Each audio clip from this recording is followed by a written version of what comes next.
What's up, guys? Change of scenery a little bit today, but figured we'd sit down and talk about something that's really been on my mind lately, especially after this weekend of long competitions. I've seen a few things that have been going on in the fitness industry that I think really need to be addressed.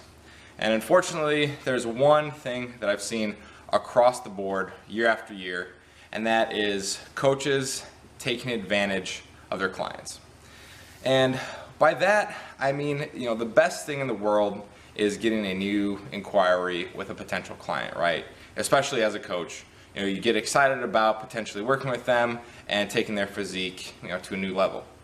And I think people get a little bit too excited and they kind of jump over the steps that they need to take in order to start working with a new client. Now, I just watched, a video this morning actually about a girl talking about, working with her coach and about why her metabolism is ruined now and basically why she's not going to be competing for the foreseeable future, maybe not ever again. And basically, what happened was that she dieted for, a long time, over 6 months, and then she went into a very short off season, just a few months actually. After that, she inquired with a new coach and went into another long contest prep and continued to diet for even longer. And she ended up in a bad place. And I think that what's going on is that when someone inquires with a coach, the coach gets excited and they're like, oh man, perfect, new client, more money, maybe this will get me more fame, or whatever the reason. And they're like, if they inquired with me, well, I'm gonna take them. I don't want to turn them away because they inquired with me, and that would be, maybe an insult. But at the end of the day, as a coach, you have to really decide what's best for that person. And if you clearly see that they've been dieting for, the majority of a year already, and they want to dive into another contest prep, that's pretty much a no-brainer, and especially for high-level coaches out there. And I see it time and time after again, is that these coaches, they take on more competitors, but they just ruin them in the process. And they're considered high-level, maybe because they've just made it known that, okay, yeah, they get these people looking contest shape ready.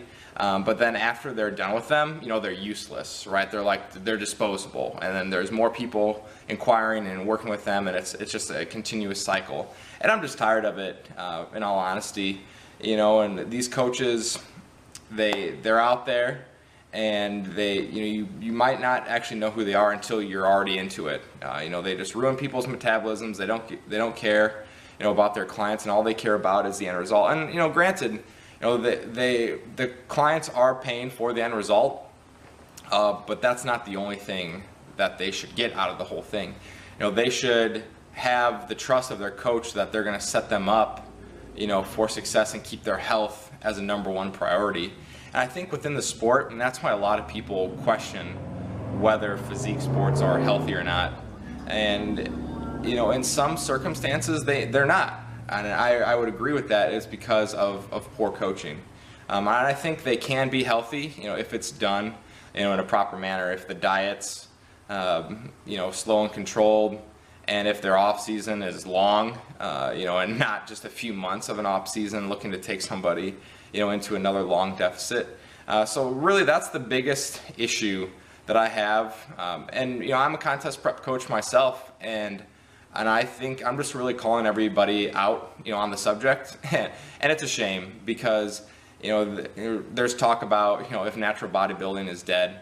And I think the coaches themselves could potentially be the ones killing it. And I know that may be hard to swallow, but I think some of these guys, their egos are just through the roof, and they're used to churning and burning through clients, and without really thinking about the end result or their health.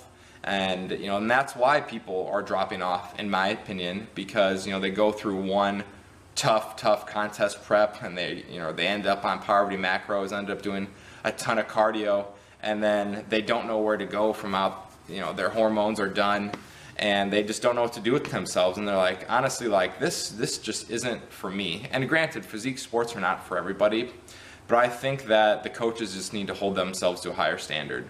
It's a shame to see this happen to people, and I don't even know some of these people that I see venting on YouTube or Instagram or whatever, and they're saying that they're never competing again, and it hurts to watch it, in all honesty, because you could see that these people really loved competing in physique sports, and now they're just done. They've been ruined, and some of it's their fault for sticking with a plan that their coach has given, but I think a lot of it is the coach's part.